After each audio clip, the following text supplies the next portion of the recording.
এই খুশিতে কিন্তু ভিজে হয়ে গেছি আমরা। এই মাত্র অনুভূতিটা পেয়েছি, আমরা যাব, দেখা হচ্ছে ওখানে। দেখেন কি সুন্দর সুন্দর ভিউ। এই রশি দিয়ে নিজেকে বেঁধে ফেলছে। এমন এক লোক এই কথাগুলো বলতেছে যিনি প্রত্যেকটা ট্যুরে কোনো না কোনো আকাম করে। এখানকার পরিবেশটা না রাত্রে আপনাকে বলে বোঝানো সম্ভব না। আগে কেউ গার্ডেন যায়, ওখানে দেখা যাচ্ছে।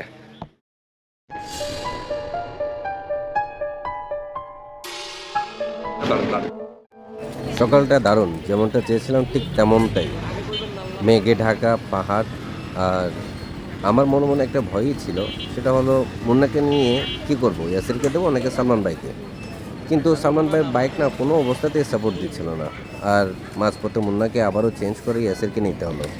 বাট এখানে আসলে কোনো ওয়ারির কিছু ছিল না, বিকজ ইয়াসিরের বাইকে না মোটামুটি বেশ ভালোই পাওয়ার। যেহেতু ওখানে শিফটিংয়ের কোনো প্যারা নাই, ও মোটামুটি অ্যাক্সেলারেশন দিলেই আপহিলে প্রচণ্ড রকমের সাপোর্ট পাচ্ছিল বাইকটাতে, অনেকটা আমার চেয়েও বেশি কোনো কোনো ক্ষেত্রে। কারণ আমাকে শিফটিং করতে হচ্ছে, ও তো এই ঝামেলাই ছিল না। আমি একটু পর দাঁড়াচ্ছি আর দৃশ্যগুলো দেখতেছি। যখন একটু উপরে উঠলাম, ঠিক ওখান থেকে বগা লেগে দৃশ্যটা দেখার মতো সুন্দর। রাস্তাটা ভয়ানক আপহিল, যেটা আমার লাইফে সর্বপ্রথম এরকম কোনো আপহিলে আমি ভ্রমণ করছি। সেটা ইয়াসিরা টম GRX-GT বেশ ভালোই, কিন্তু তার মানে এই না যে এটা রয়্যাল এনফিল্ডকে বিট করতে পারবে।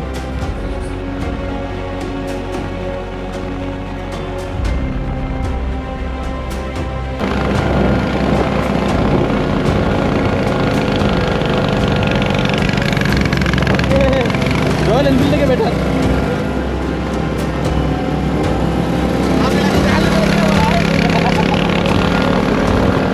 আমি তো শুধু তাদের জন্য অপেক্ষা করার জন্য আসতে চালালাম। এগুলো কি দেখতেছি? এগুলো কি? এগুলো ঠিক না। এগুলো কি? এগুলো কি? এগুলো কি? এগুলো কি? এগুলো সিগারেটের দোয়া। এগুলো কি? সিগারেটের দোয়া। পাহাড় সিগারেট খেতেছে। এগুলো কি? পাহাড় সিগারেট।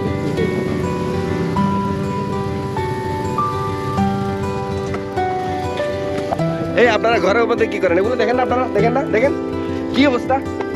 এগুলো কি?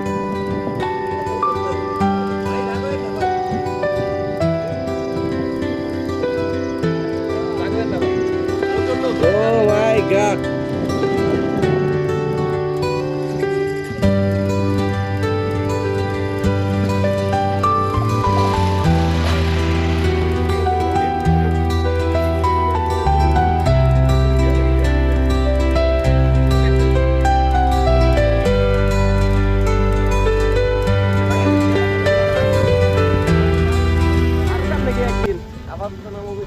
কি দেখতে পাচ্ছেন? এই হলো মেঘ, পাহাড়, কি অপরূপ সৌন্দর্য কেওক্রাডাঙ্গের। আর যত উপরে যাচ্ছি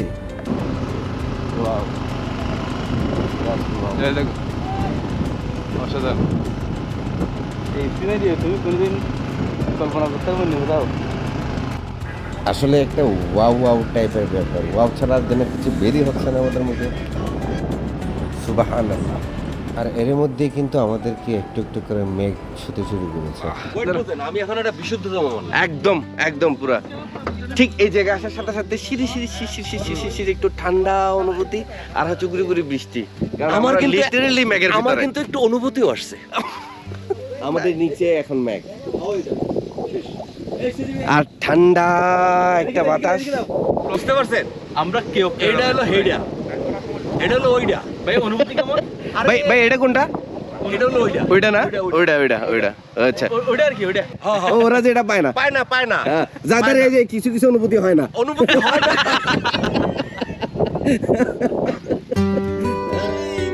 তুমি তো আইলা না, তোমারে কইছিলাম বুঝা এখন এনে কি একটা হইতো, খালি আইলা না। এই আপনি জাস্ট বোঝার জন্য এই ভিডিওটা দেখুন।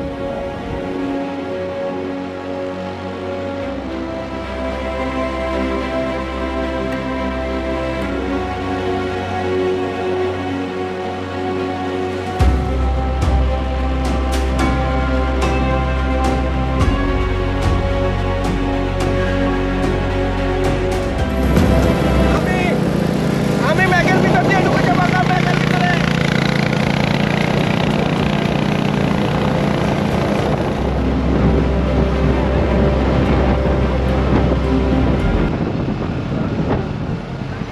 আনবিলিভেবল শুন ভাই, আনবিলিভেবল।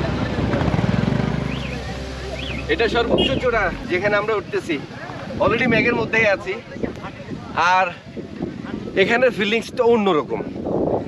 এখানে না আসলে এই অনুভূতিটা বোঝানো সম্ভব না, কোনো অবস্থাতেই সম্ভব না।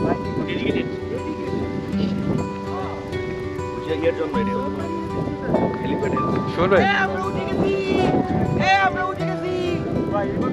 সে যে একটা ছবি দিল আর ভিডিও করতে এখানে সামনে ভিডিও ছবি আর ভিডিও ছবি তোর ছবি আর কি ধরো মেসেজ করতে কি তার বলছে আমি আরো করতে আরো ভিডিও করতে দিতে 10 ছবি হাতে ধরে ধরে আল্লাহ, এই দেখেন ম্যাগ, কিছুই দেখা যায় না, এত ম্যাগ, কিন্তু আমরা সর্বোচ্চ চূড়ায় আছি। এখানে প্রচুর মেঘ, চারিদিকে পানি পানি পানি।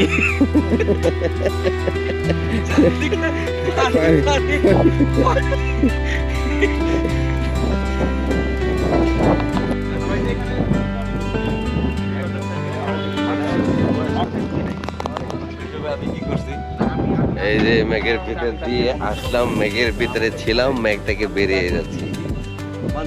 মানে এত ভিডিও করতেছি তবু মন ভরতেছে না, এত সুন্দর জায়গা আর অসাধারণ একটা ফিলিংস। আমার ব্যাটারির চার্জ প্রায় শেষের দিকে, কতক্ষণ এই ভিডিওটা অন থাকে যায় না। ভাই এটা কিন্তু বর্ডার, কিন্তু বর্ডার যাইতেছেন আপনি শিওর? যাবেন যাবেন যান, কিন্তু হ্যাঁ আপনি কিন্তু বাংলাদেশ থেকে বাইরে গেছেন, এখন আবার বাংলাদেশে গেছেন কিন্তু। আবার বাংলাদেশে হ্যাঁ আপনিও কিন্তু আইতেছে। আমি আপনার এই ভিডিও, ও আমি তো বর্ডার পারে গেছি। এই যে বর্ডারের সীমানা প্রাচীর, এই যে সীমানা প্রাচীর দেখছেন গোল, বাংলাদেশের সীমানা প্রাচীর যেরকম হওয়ার কথা। হ্যাঁ আমি এনে খাড়াই রইছি। হ্যাঁ ঠিক আছে ভাই, হ্যাঁ যান গা তাহলে বাংলাদেশে, বাংলাদেশে যান গা ভাই, যান গা ভাই, ভাই টাটা ভাই, টাটা টাটা ভাই, টাটা। একবার ডাকেন। না না ভাই, যান গা যান ভাই, ভাই যান ভাই, যান আর আইছেন না ভাই, যান গা। কেরে ভাই, কেরে ভাই, আপনি কি যাবেন না? যাবেন না ভাই আপনি? শিওর ভাই আপনি থাকবেন? ভাই গার্লফ্রেন্ড দিলে যাইবেন আপনি? গার্লফ্রেন্ড দিব কিন্তু। আচ্ছা আপনারা গার্লফ্রেন্ড একটা দেই, ধরেন ধরেন ধরেন, আপনি নেন। খালি 8টা দিবেন। Baby baby oh I love you. আপনার গার্লফ্রেন্ড মারাত্মক সুন্দর, সেক্সি। পাহাড়ে আইছি আমার মাথা ঘুরাইছে, পাহাড়ে আইছি আমার মাথা ঘুরাইছে, পাহাড়ে আইছি আমার মাথা ঘুরাইছে। গান, নাচ, হাসি ঠাট্টা সব শেষ, এখন নিচের দিকে নামার পালা। একদম খাড়া ডাউন হিল, উপরে ওঠাই এসের বাইকের জন্য যদিও ইজি ছিল, কিন্তু নিচে নামাটা তার জন্য কঠিন হয়ে পড়লো, কারণ ইঞ্জিন ব্রেক আমাদের মতো এসের বাইকে কাজ করে না। ব্রেক চাপতে চাপতে এসের ডিস্ক গরম হয়ে যায় এবং ব্রেকটা ঠিকমতো কাজ করছিল না।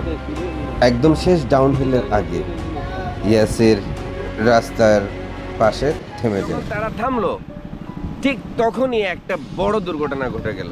ঘটনা হলো আমার ডিসপ্লে খুব ফিট হয়ে গিয়েছিল।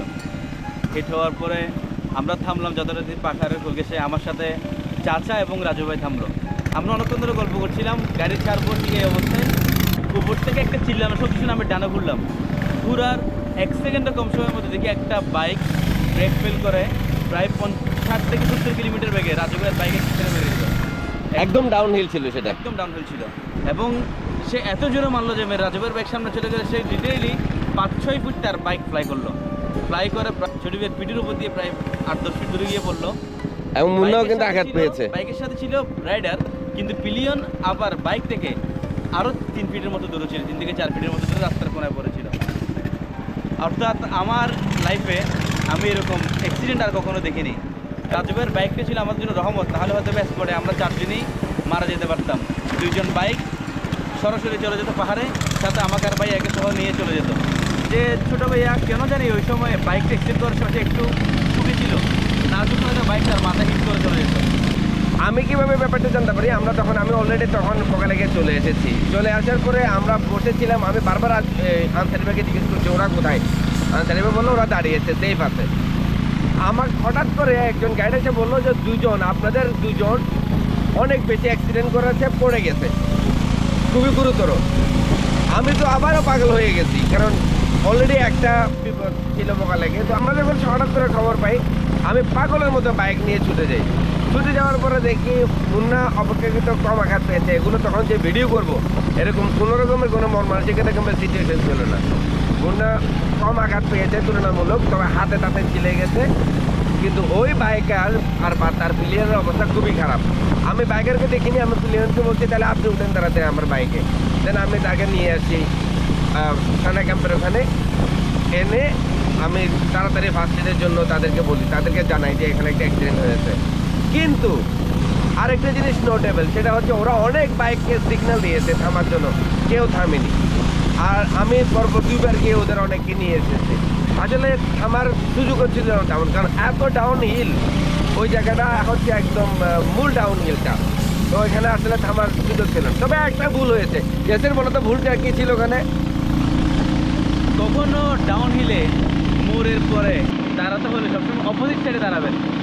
যেদিকে গাড়ি নামবে, যেদিকে হিট করার ব্রেক করলে হিট করার পসিবিলিটি থাকবে, ওখানে কখনো দাঁড়াবেন না। এটাই হলো এক্স্যাক্টলি। ইয়াসের রাজু ভাই যেখানে দাঁড়িয়েছিল ওটা মোড় না টার্নিং করার পরে, আমি বাম দিকে মোড় ছিল, তারা বাম দিকেই দাঁড়িয়েছিল। যার কারণে বাইকটা যখন ব্যালেন্সলেস হয়ে চলে আসে স্বাভাবিকভাবেই বাম দিকে চলে এসেছে, আর সরাসরি ইম্প্যাক্টও করেছে তাদের বাইকে। আর এটাই হলো সেই ভাইরাল হয়ে যাওয়া অ্যাক্সিডেন্টের ছবি, এবং বাম দিকের বাইকটা হচ্ছে রাজু ভাইয়ের। ওই দিন রাজু ভাই সবার জন্য ফেরেস্তা হয়ে এসেছিল। রাজু ভাই নিজেও ইনজুর, তার বাইকটা না থাকলে হতে পারতো 4টা কেস। আর সেই সাথে আজকের ব্লগটা এখানেই শেষ। আর আগামী ব্লগে দেখবেন সালমান ভাই কেন কাঁদে।